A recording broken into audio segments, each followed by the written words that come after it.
Olá, Porto Velho, querida e amada capital simpatia. Olá, você de todo o grande estado de Rondônia, que me dá o privilégio da sua audiência. Eu sou o Benito, esse é o nosso conteúdo Amazônia e estamos juntos com você aqui mais um dia para encurtar a distância, para levar até a sua casa informações que são agregadores de valor. E para que tudo seja melhor, a primeira coisa é sempre evocar, né? Aqui e aí sobre todos nós, as bênçãos e a presença de Deus.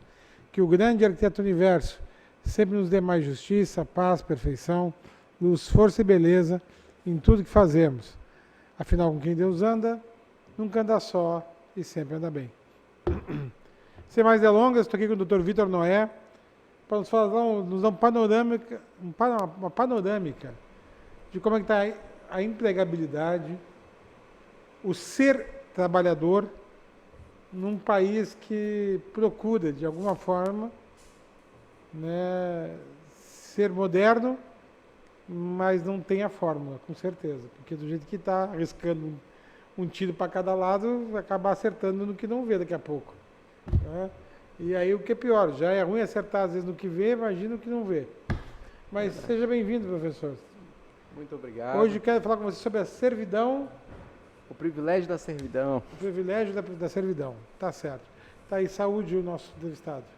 Vitor, agradeço aqui sua presença. Vitor é um amigo aí da casa, um amigo pessoal também. Vem de uma família aí maravilhosa. Mandar um beijo pro Romeu, seu irmão, que é um amigão também. A vocês de casa também agradeço a oportunidade de estarmos juntos e não esqueça de curtir e compartilhar nosso Facebook, nosso Instagram e também rever e se inscrever no nosso canal do YouTube. Perfeito. Vou chamar a vinheta e vamos começar, tá bom? Ótimo. Por favor, Deus, nossa vinheta.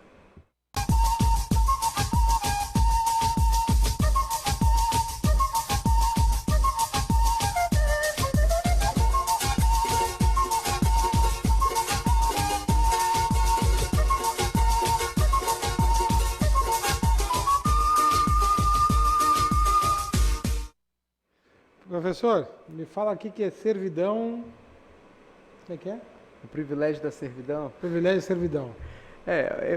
Eu até propus esse tema, que é bem interessante, porque ele contextualiza não, tudo. Porque servidão para mim não serve, mas tá bom. É por isso mesmo que eu acho que traz uma reflexão. Esse tema não é meu, é o tema de um professor, um sociólogo do trabalho muito conhecido, chamado Ricardo Antunes. Ele escreve um livro cujo título se chama O Privilégio da Servidão. E o Ricardo Antunes é um sociólogo do trabalho, livre-docente da USP, né, Universidade de São Paulo. Enfim, dispensa até comentários, mas o que é interessante é o contexto em que ele coloca essa questão da servidão. E eu acho que é interessante a gente trazer para o público, para trazer uma reflexão sobre o que nós estamos vivendo, não só a nível nacional, a nível regional, mas numa escala global. É o que tem acontecido com o trabalho, com o mundo do trabalho, as revoluções que têm acontecido, as mudanças na forma de implementação da produção, que já vem desde ali de 43, mais ou menos 40, ela já vem mudando de forma significativa, a forma como o trabalho ele vai se moldando, e a gente vê isso muito claramente nos anos 80, ele tem um fenômeno muito interessante, que é quando as grandes fábricas, por exemplo, a Nike, até a própria Coca-Cola, eles passam a buscar países subdesenvolvidos para poder explorar a mão de obra, né? A gente sabe, os países ali, o Vietnã, aqueles países mais subdesenvolvidos da Ásia ali, foram bem explorados, na África, aqui na América Latina nós tivemos também, mas o interessante disso tudo é o momento que nós vivemos, né? O livro ele contextualiza, ele traz isso, mas eu acho interessante a gente trazer para o debate hoje. O que hoje nós temos as políticas voltadas para o mundo do trabalho? Primeiro que nós não temos políticas tão efetivas e que visam a melhoria da condição social da população. O que nós temos hoje é uma tentativa a todo custo de uma desregulamentação do mundo do trabalho, a implementação de uma flexibilidade para a forma da exploração do trabalho, que é quando se traz dentro da CLT a possibilidade de você ter um trabalhador autônomo exclusivo, que antes nós chamávamos de pejotização, que era vedado pelo direito de trabalho. O direito de trabalho não queria saber de pejotização, não queria saber dessa de trabalho autônomo único, né? Por quê? Porque, na verdade, se ele está inserido dentro do núcleo estrutural da empresa, é evidente que a empresa precisa daquela mão de obra. E precisando daquela mão de obra, ela deve incorporar dentro dos seus custos. E incorporar com todos os seus direitos, com todos os direitos devidos a esse trabalhador. Só que quando você institui uma forma, e aí a reforma trabalhista, lá a partir de 11 de novembro de 2017, ela implementa essa nova forma e aí permite que a empresa ela contrate um autônomo, sem direito nenhum, só pagando a prestação de serviço.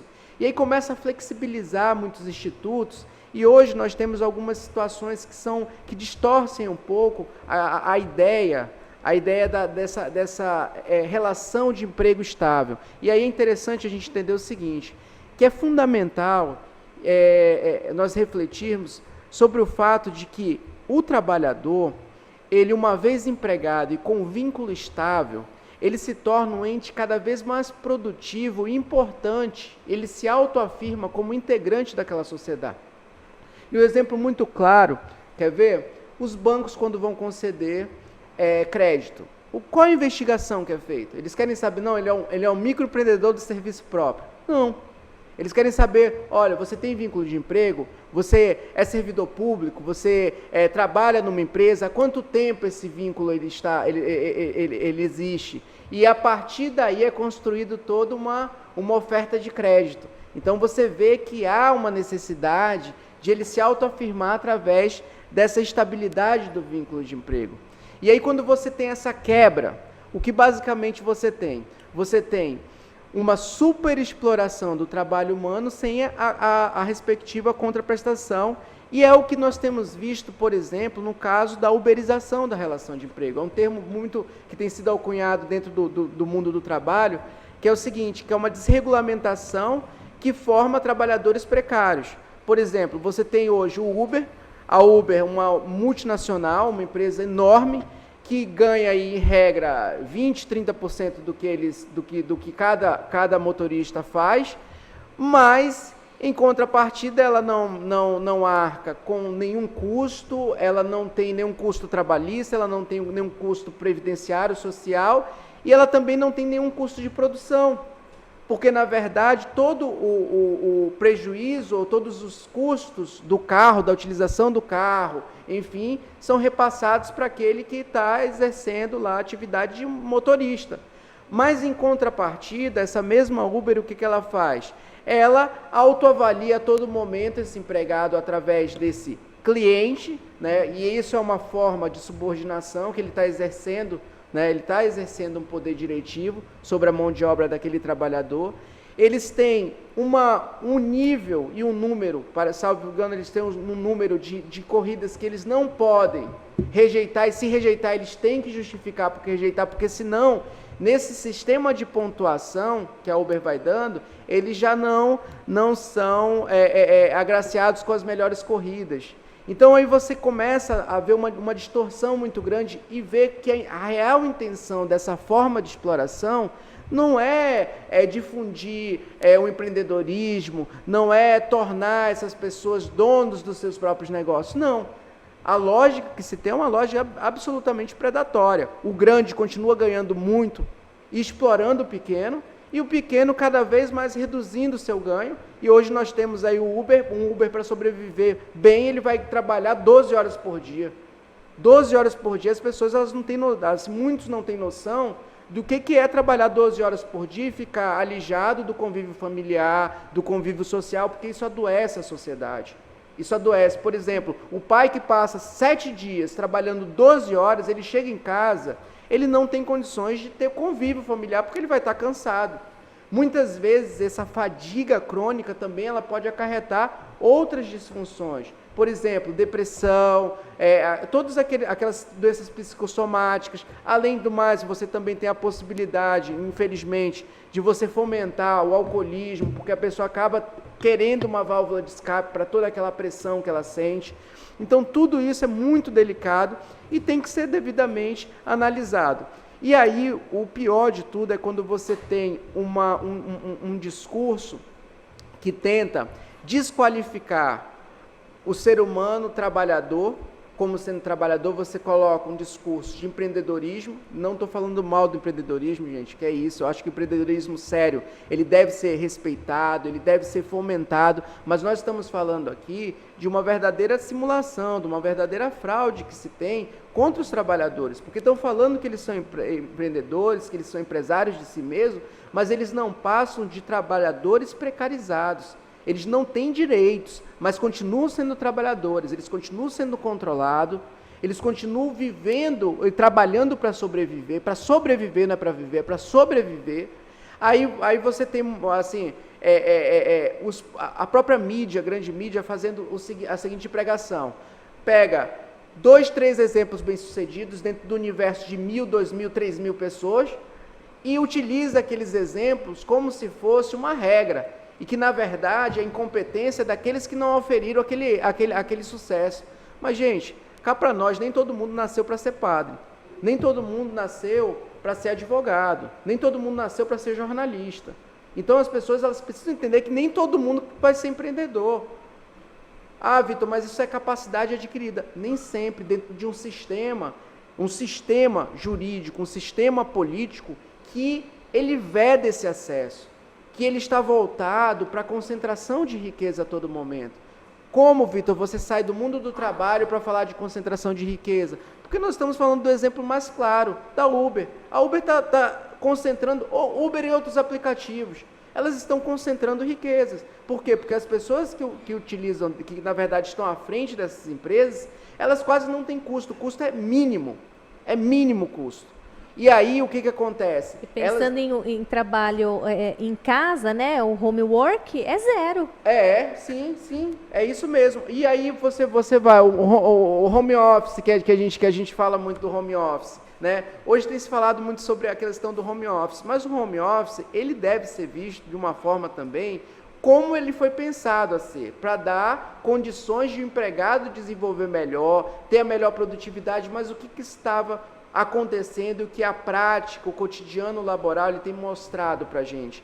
Que, na verdade, muitas empresas têm se utilizado do home office para reduzir seus custos. Aí, por exemplo, ela reduz o custo da estrutura física, mas repassa esse custo para quem?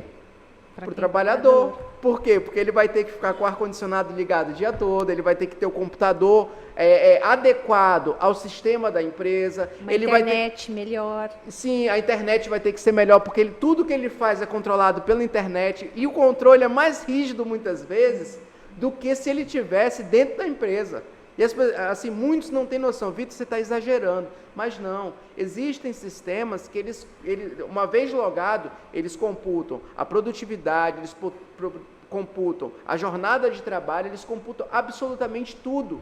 Tudo que o trabalhador faz. E aí dizer que esse trabalhador, por exemplo, ele trabalha 12, 13, 14 horas e ele não tem direito, por exemplo, a hora extra. Por quê? Porque ele está trabalhando em casa.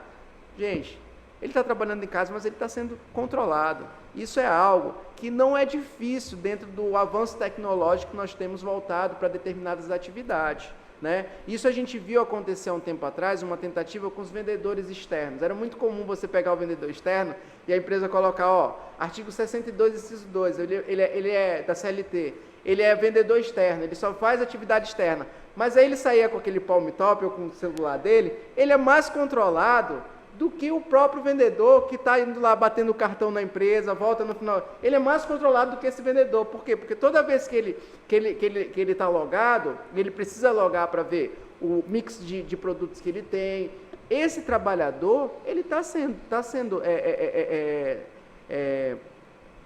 sentindo os poderes diretivos desse empregador diretamente. Sim. E está tendo sua jornada controlada. E precisa receber por isso. Mas aí, quando você retira a possibilidade dele receber, o que você está fazendo? Você está retirando direitos, concentrando riqueza e empobrecendo cada vez essa classe que, a cada vez, ela tem sido mais empobrecida. E nós não temos, nós não temos nenhuma política clara, por parte do nosso governo de geração de empregos. Nós não temos nenhuma. O que se tem é um dado estatístico que foi lançado agora, recentemente, falando que as vagas de trabalho, as vagas de postos de trabalho, elas aumentaram. Mas calma aí, gente. Que tipo de posto de trabalho que aumentou? Sabe qual foi? Foi o Uber, foi a barbearia. Foi esse tipo de vaga de trabalho. É aquele que... Gente, nada contra essas pessoas. O que eu estou falando é que esse tipo de atividade, ela tem uma limitação até da quantidade de gente fazendo ela. Você vê que isso tem se multiplicado cada vez mais. A pessoa vai lá, recebe uma rescisão contratual trabalhista, que trabalhou lá 5, 10 anos, e investe tudo nisso num negócio que ela quer que dê certo. Mas ela vai ser empreendedora de si mesma. Sem um preparo, sem um fomento para poder iniciar sua atividade, sem nada. Ela vai com a cara e com a coragem. Evidentemente que, e aí eu sempre utilizo a frase de Sun Tzu, daquele Arte da Guerra, ele fala o seguinte, é bem interessante, ele fala o seguinte: se a cada batalha você conhecer a si mesmo, e a cada 100 batalhas você conhecer a si mesmo, e ao seu adversário, você ganhará 100. Se você conhecer de cada 100, você conhecer só a si, você vai ganhar 50 e perde 50. Se você não conhecer nenhum dos dois, você perde os dois. O que você perde 100%. O que está acontecendo? Muitas vezes esse trabalhador que está tentando empreender, ele não tem esse preparo. E não tem porque faltam políticas para esse preparo. Faltam políticas para assisti-lo. E falta espaço também de conscientização desse trabalhador se é o momento de ele empreender. Porque não basta só ele ter uma boa ideia, não basta somente ele ter a técnica, não basta somente ele ter a vontade. Tem que saber também se o mercado vai absorver. Se o momento... O acesso a novas tecnologias também. Que é muito importante, porque ele vai para a selva, que é o mercado, concorrer com os grandes. Com certeza. E aí, muitas vezes, não dimensiona isso. Aí o que acontece? Ele gasta todo o dinheiro que ele tinha para poder até subsistir, fica numa situação muito difícil, né? E aí ele começa, para poder levar dinheiro para casa depois de uma falência de um negócio desse, aí ele vai se submeter a fazer Uber. Gente, eu tenho clientes que eram empresários, pequenos empresários, microempresários, que perderam tudo e agora estão fazendo Uber. E aí falar para eles que eles são empreendedores novamente é até uma afronta, é uma falta de respeito com eles. Na verdade, o que eles estão fazendo, aí vem o privilégio da servidão. Entre o desastre do desemprego, eles optam pelo privilégio da servidão. E é uma servidão que não compensa. E aí você tem todo um sistema jurídico hoje voltado para esse privilégio da servidão. Você tem, por exemplo, um Supremo Tribunal Federal falando que a terceirização ela deve ser restrita, quando na verdade, quando a terceirização começou aqui no Brasil, o que os empresários falavam? O que o empresariado falava? Não, nós só queremos a terceirização para atividade meio, porque nós queremos nos concentrar na nossa atividade final. E agora? Não era esse o discurso quando começou? Tanto é verdade esse discurso que lá no Tribunal Superior do Trabalho foi editada uma súmula, que era a súmula 331, que ainda subsiste, mas com várias alterações, e que ela falava taxativamente que era nula, era ilegal a contratação através de pessoa interposta para realizar a atividade fim daquela empresa. Então não poderia fazer isso. Por quê? Porque eu estaria desvirtuando tudo. Porque, ora, se o empresariado quer só atividade meio, para que eu vou autorizar a atividade fim? Mas aí, na verdade, ao invés de entender que essa terceirização ela viria para melhorar as atividades, para melhorar o serviço, porque você estaria, em tese, contratando uma empresa especializada para realizar aquele serviço que ele não era especializado, e isso melhoraria, né? Na verdade, agora não. Agora está se mostrando que, na verdade, a terceirização está sendo utilizada para redução de custos. E na redução desses custos, alguém vai perder. E tenho certeza que não é quem está acima, é quem está embaixo. Certeza. É quem está servindo. Esse que vai perder. Aí ele sofre arrocho salarial, ele perde direito, ele se torna autônomo. Então, é uma série de fatores que vão ocorrendo e que a gente precisa estar dialogando sobre isso e trazendo a nossa consciência e desnaturalizar esse processo, porque a gente está entrando num processo de naturalização da nossa sociedade com relação a alguns pensamentos que políticas hoje neoliberais têm sido vistas com bons olhos, gente, por uma parte da classe trabalhadora, porque desesperada com desemprego acaba aceitando tudo. Obviamente, gente, que a gente sabe que todo mundo tem que comer, que todo mundo deve levar o alimento na mesa, mas a gente precisa também dialogar, a gente precisa ter espaço de diálogo. E agora, por último, nós tivemos uma PEC, né, de iniciativa de um deputado do Paraná, lá do PSL, que graças a Deus não conseguiu nem o número de assinaturas necessárias para seguir, né, a tramitação. Ainda, né? Ainda, né? Ainda não conseguiu. Você está falando sério. Ainda não conseguiu. E isso eu acredito que foi uma tática política, isso o Vitor, eu estou falando, que foi uma tática que eles usam como termômetro para medir a rejeição. Eles jogam como termômetro para medir, e aí depois eles dá uma melhoradinha e volta de novo. Depois eles voltam de novo, mas voltam com mais força, já, né, articulado. Enfim, e essa PEC, ela propunha a extinção da Justiça do Trabalho, a sua absorção pela Justiça Federal, né, e a extinção do Ministério Público do Trabalho. Vamos lá. A Justiça do Trabalho... Não, depois do intervalo, tá? Ótimo. Não, só deixa eu fazer um comentário antes, Benito, você chamar antes. Em vez de eu falar home office, eu falei home work. Eu falei, essa pessoa tá doida, né? Tipo, trabalho com estudar. É ótimo. Mas ainda bem que ele corrigiu. No próximo bloco tu vai concluir esse assunto, tá bom? Certo, vamos lá. Nós estamos tendo aula com o cara, eu tô ouvindo, né? Fazer o quê? E aí concordando, que é pior. O cara não tem nem argumento, porque é assim mesmo. É fato. Contra fatos. 13 milhões de desempregados no Brasil, 14. Vai trabalhar como? Só que esse pessoal tem que comer, tem filho para dar escola, para dar comida depois que chega da escola. É jogo rápido, é no lar, outro carro.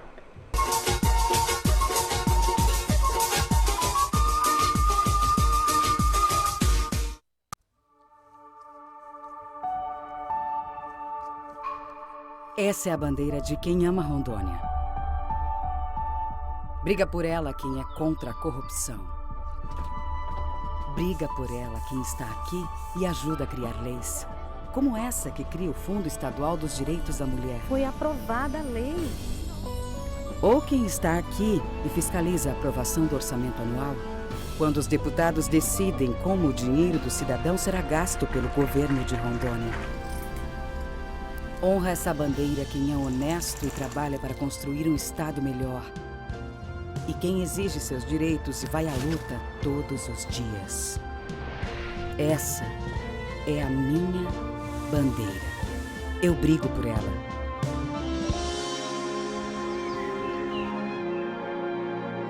Assembleia Legislativa de Rondônia. O poder da sua voz. Você precisa cuidar da sua saúde. Está sem plano e cansado de ter que esperar? Venha para a Sol Saúde, próximo à Praça da Pirâmide, com as principais especialidades médicas, exames laboratoriais, com toda a atenção e agilidade que você precisa. Afinal, saúde é coisa séria, não é mesmo? Sol Saúde, atendimento popular para toda a família. 3213-0163. O que eu procurei? Tecnologia avançada. Método personalizado. Profissionais com credibilidade. Hospital de Olhos Veloso, o maior centro oftalmológico da região. Há mais de 3 décadas investindo em profissionais, estrutura e inovação em Rondônia. O objetivo é a qualidade de vida de seus pacientes. Diagnóstico e tratamento com excelência. E você? O que você está procurando? Hospital de Olhos Veloso.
Professor Vitor Noé, chegamos na conclusão do seu raciocínio. Ele começou no último bloco e eu cortei. Eu falava sobre a questão da justiça do trabalho e falando sobre a PEC, né? E qual era a função da justiça do trabalho dentro dessa dinâmica, né? Que a justiça do trabalho agora ela vai ter um desafio. Nós estamos falando sobre os privilégios da servidão, a gente está falando sobre a exploração do trabalho humano na era digital. A gente está falando na informatização do meio bancário e quando que o artigo 7º, lá no inciso, eu não me recordo se é o 2 ou 3, que vai falar sobre a proteção do trabalho humano contra a automação. Então, nós temos uma cláusula, pétrea, nós temos um direito social no artigo 7º falando, olha, a gente tem que proteger o mercado de trabalho para o ser humano. O ser humano precisa ser valorizado. E aí a justiça do trabalho, ela tem esse papel de conciliar o capital e o trabalho. Só que o que a gente tem observado, e gente, o que nós estamos falando aqui, além de uma opinião também que nós temos, é com base no dia a dia, no que nós vivemos, com base em estudiosos, com base em dados. O que acontece? Muitas vezes, uma grande parte do empresariado brasileiro, quando a legislação é ruim para eles burlam. Quando é boa, eles cumprem. Eles só vão cumprir quando é boa, quando é favorável para eles. E isso a gente não pode aceitar. E aí o que acontece hoje?